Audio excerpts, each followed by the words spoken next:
JH Sports and Entertainment.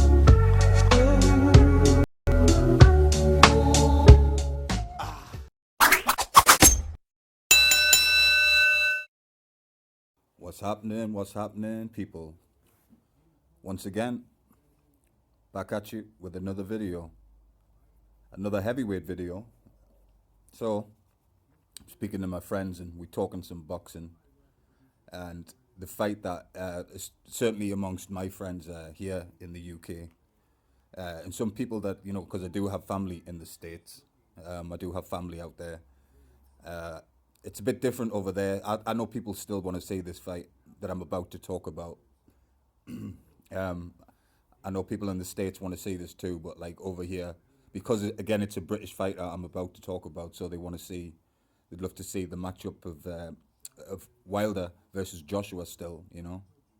Now I just got to talk about this because I think that I still really do believe it as well, is that Joshua Wilder, as much as he could, he wanted as they say in America, he didn't want no smoke, zero smoke. He wanted nothing to do with Wilder. That fight could have been made, right? A long time ago, that fight could have been made before Wilder ended up fighting Fury. You know, that fight was kind of was discussed. It was discussed by people and the promoter, obviously the promoter, Eddie Hearn. You know, kind of dodged it and made it look. To be honest, it made it look, certainly over here, it made it look like at that time that Wilder was avoiding Joshua. They made it look like that. I'm not saying it with that. I'm not saying that that was how it was, because I don't believe that. I really do believe that Joshua, avoided Wilder as much as possible. Wanted, like I say, zero smoke. He wanted nothing to do with him. You know what I'm saying? Like, he just wanted no part of it. Anyway, but what I want to say is, will that fight happen? Will Joshua step up and face Wilder? And I think the honest reason, I think that Wilder was giving him nightmares.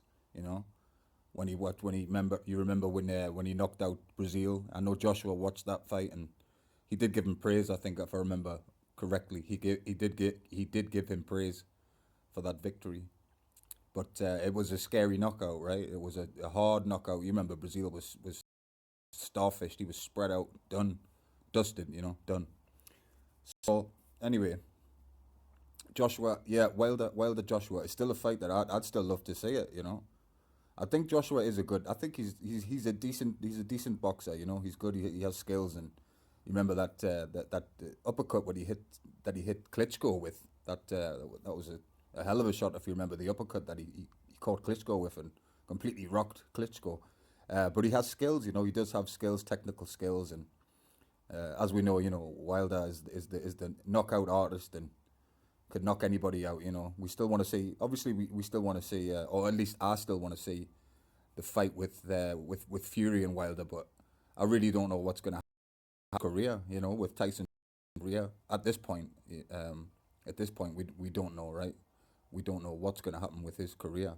But yeah, so Wilder Joshua, yeah, still a good fight, right? Still a good fight. I just want him to make the fight. I remember at the time, I was excited because you guys remember there was a buzz about the Wilder Joshua fight for a bit, right? There was a buzz, and at first I think Joshua was like saying, "Oh, it has to be in the UK." I only want to fight in the UK. He was offered a whole bunch of money to go stateside, and go to America and fight. That's right. That's what happened, right? If you remember, uh, Joshua did an interview. Yeah, Anthony Joshua did, and in this interview, he said, "Do you think it's $100 million fight?" I don't remember who it was that was who made the video, but anyway, he was asked he asked the guy basically, "Do you think it's $100 million fight?" And the guy said no, and then Joshua said, "Okay, but listen, if it is $100 million fight, give me 50 million up front, and I'll take the fight." Those are his words, not my words. His words. So he said, "Give me 50 million up front, and we'll take the fight." Now we know that he was offered the $50 million, right? $50 million, and didn't take that fight. So, but he said, he didn't, he gave us his word, or gave his word, and said that he would do this fight, and then all of a sudden, no, you know, he doesn't want to take the fight. You know, I was so disappointed at the time. You know, because when I heard the buzz about the fight, I was thinking, yeah, maybe it's gonna happen because this you know, it's been on the cards for such a long time. We've been waiting for this fight for such a long time.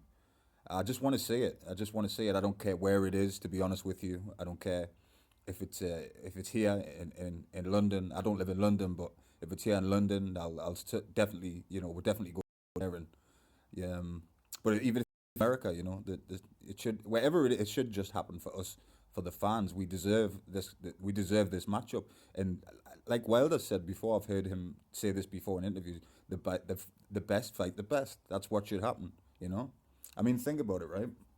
Other eras, you know, other boxers from the past, and you know, I guess, I mean, I know some of them. Don't get me wrong. Some fighters in the past as well have dodged fights. Certainly have. They certainly have. But when you go back to the, you know, the Ali era, and all those big guys, you know, the Foremans, the Alis, and the Fraziers, and Ken Norton, and all that kind of thing, they all fought each other, right? They all fought each other. That's all I want for this crop of heavyweights, is for them to fight each other. You know, like I say, put Dillian White in there, and Andy Ruiz was a hell of a performance against Joshua the first fight, until he started eating all that food, and the second fight didn't go so well for him. But you know, Dillian and all these heavyweights, all I ask is just let us see the fights. You know, I know it's a dangerous sport. It's a hell of a dangerous sport, but the best should fight the best. Like Wilder did say that, and I do agree with him. So anyway, you guys tell me what you think. I'll catch you guys in the next one.